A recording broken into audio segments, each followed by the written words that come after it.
In this episode, we take the foundational ideas you just learned and turn them into a practical mental map you can use in almost any security scenario. Cybersecurity can feel overwhelming at first because there are so many terms, tools, and attack types. But underneath that complexity is a simple pattern. That pattern connects assets, threats, vulnerabilities, and controls in a cause and effect chain.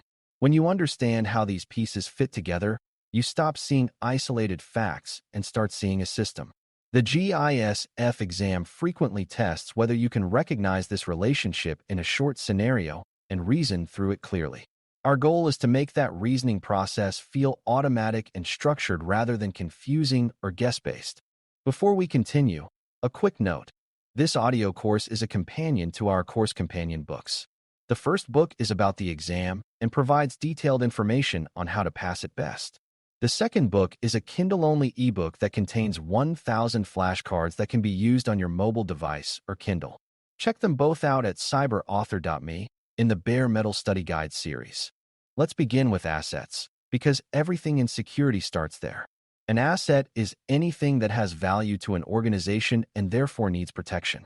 Assets can be tangible, like servers, laptops, and networking equipment, or intangible, like customer data, intellectual property, and brand reputation. Even people can be considered assets in certain contexts, especially when their knowledge or access is critical to operations. If something has value and its loss or compromise would cause harm, it is an asset.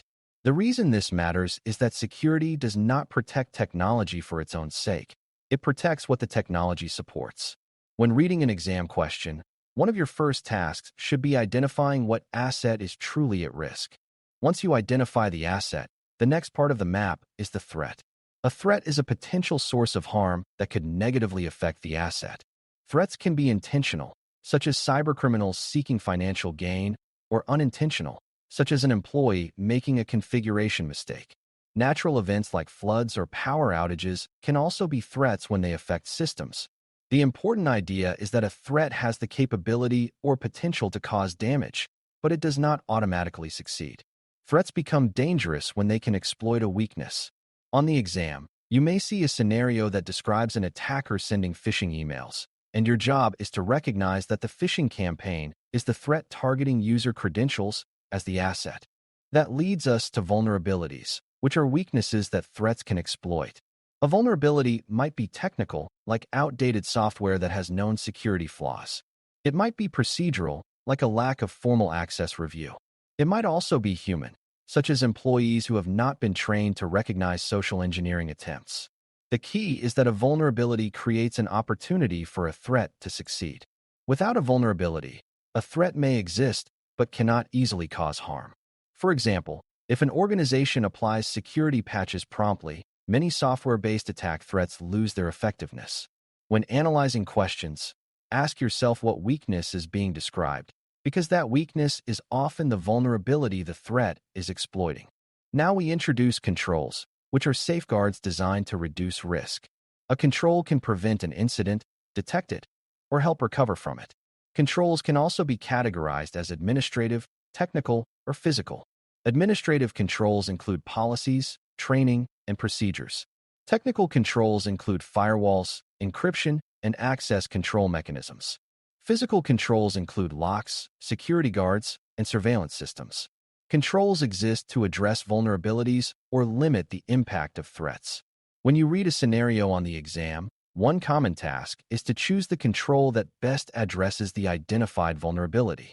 The best answer usually aligns directly with the weakness described, not just with the general category of the threat. Let's put these elements together into a simple chain. An asset has value. A threat wants to exploit something about that asset. A vulnerability makes exploitation possible. A control reduces the likelihood or impact of that exploitation. This chain is the backbone of risk analysis. If you can mentally trace this sequence in a scenario, you will be able to reason through most foundational security questions. For example, if the asset is a database containing personal information, the threat might be unauthorized access. The vulnerability might be weak authentication, and the control might be multi-factor authentication. Each piece connects logically to the next, forming a clear story. Understanding this chain also helps you avoid common misconceptions. One frequent mistake is confusing threats and vulnerabilities. A hacker is a threat, but a weak password policy is a vulnerability. Another mistake is thinking of a control as the same thing as a threat. Encryption is not a threat. It is a control that protects confidentiality. These distinctions matter because exam questions often include distractor answers that mix these categories. If you keep the mental map clear, you can eliminate options that do not fit the role required. When a question asks which vulnerability is present, you should look for a weakness, not for an attacker or a safeguard. Another useful perspective is to recognize that assets can exist at multiple levels. For example, a web server is an asset, but the data it stores is also an asset. The organization's reputation tied to that data is yet another asset. When an incident occurs, the immediate technical asset may be compromised, but the broader business asset may suffer even more. This layered view helps you understand impact, which becomes important when discussing risk later. It also helps with exam questions that ask about the most significant consequence of an event. Sometimes the direct technical damage is less important than the reputational or regulatory damage that follows. Controls can also be mapped more precisely to vulnerabilities, and this precision is often what determines the correct answer. If the vulnerability is lack of user awareness, the most direct control may be security awareness training. If the vulnerability is unencrypted data in transit, the most direct control may be encryption.